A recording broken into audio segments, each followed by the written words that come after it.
This is the Minister's Crucible. I'm Fred Rochester. Thanks for listening. Just last week, we had not an incident, but a meeting of One World Organization. Jews, Catholics, you name it, Christians who are Christian in name only. And they sat around the table in the Middle East talking about a one world organization of religions. In Abu Dhabi, there is 3 temples there, one for Jews, one for Christians, and one for Muslims. And that is a big issue here. And it's all in accordance with the Abraham Accords that President Trump, by the way of Jared Kushner, instituted. Now, we all know that the One World Organization is leaning towards the harlot of Babylon on the scarlet beast. And this is Revelation chapters 17, 18, and 19.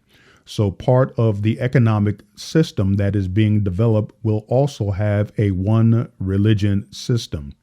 It's interesting to point out that Nimrod was building the Tower of Babel. And whenever you see Babel involved, Babel means confusion. And then when you see the children of Israel, they were exiled to Babylon for 70 years. And then you see Babylon once again for the final time in the book of Revelation, chapters 17, 18, and 19. And so they're trying to tell the whole world that there are many roads or many ways into the kingdom. We get this from Oprah Winfrey, Joel Osteen, T.D. Jakes, and many others who ascribe to a one world religion. And so we have to be very careful to always apply the scriptures whenever we see something of this magnitude. Now, whether or not it is the end of the end, one thing that is for sure, that it is close to the end times, the closest that we've ever been to the finishing of the end times. But let's look at what Jesus said in the book of Matthew, chapter 7, beginning at verse 13. Enter by the narrow gate, for wide is the gate and broad is the way that leads to destruction.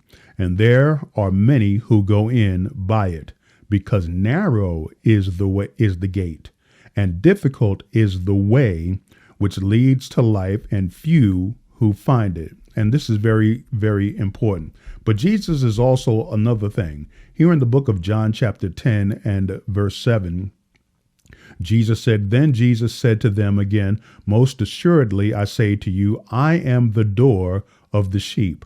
All whoever came before me are thieves and robbers, but the sheep did not hear them. I am the door. If anyone enters by me, he will be saved and will go in and out and find pasture. And then we have the book of Acts chapter 4 and verse 12, where Peter says, Neither is there salvation in any other, for there is no other name under heaven given among men whereby we must be saved. And then you have John chapter 14 and verse 6, where Jesus said, I am the way, the truth, and the life. No man comes unto the Father but by me. So whenever you see that Jesus is the way, look at what verse 14 of Matthew chapter 7 says, because narrow is the gate and difficult is the way. So Jesus is the way, the truth, and the life. And he is the one that will make it difficult, because you have to come in through the narrow way. Now, the world religions want you to enter through the broad way because they want to be inclusive, but Jesus is exclusive.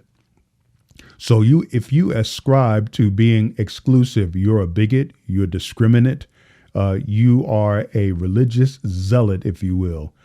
And so I'd rather ascribe to being that than to allow everybody in. For instance, the homosexuals want to be accepted. The transgenders want to be accepted with the condition that they're in. Those who are adulterers and fornicators, and those who blaspheme the name of the Lord, those who lie, those who live a covetous life, those who mistreat fathers and mothers. These individuals want to be able to do whatever it is that they want to do and get away with it and enter into the kingdom of heaven. And this cannot be. This is an exclusive kingdom, and the only way in is through the Lord Jesus Christ. Remember, Jesus said, I am the way, the truth, and the life, not a way, a truth, and a life. So we as true believers of the Lord Jesus Christ must never be afraid to point out the very words of Jesus, because if we find ourselves crosswise with Jesus, he will deny us entrance into the kingdom. We will be denied. And so we do not want to be denied. We want entrance into the kingdom. And so we ascribe to exclusivity, not inclusivity. You've been listening to the Minister's Crucible. I'm Fred Rochester. Thanks for listening.